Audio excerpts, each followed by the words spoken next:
Ni hao.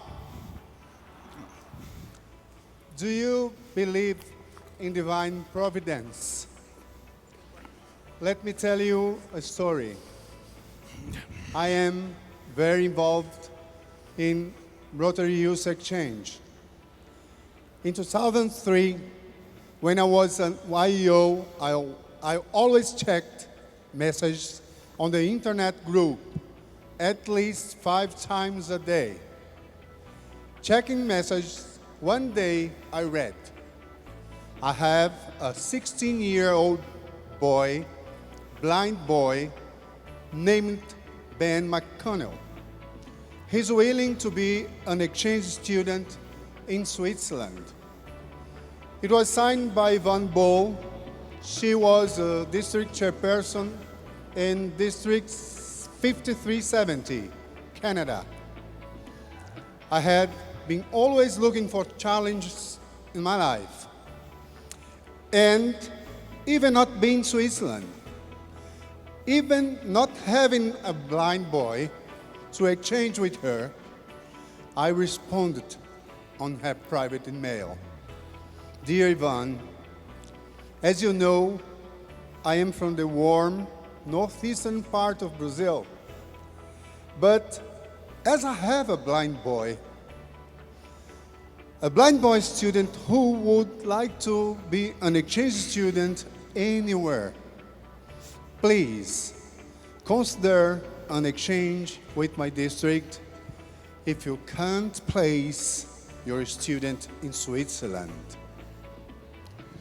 A youth exchange is always a rich experience to anyone. But for me, I have to say that it was a blessed surprise.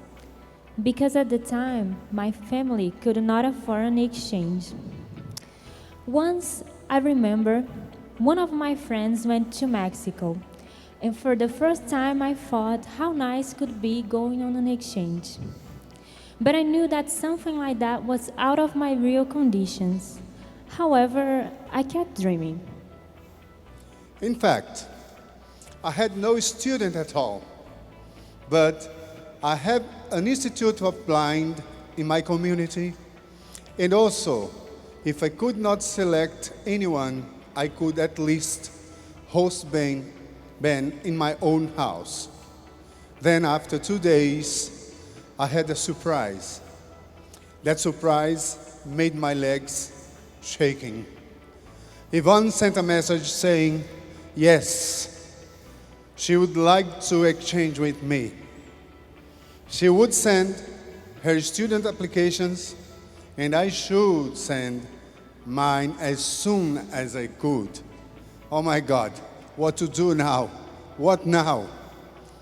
Excited, next day I run to the Institute for Blind and talk to the nun who was its director and ask her to help me. I said, if you could find a 16 or even 17 years old boy,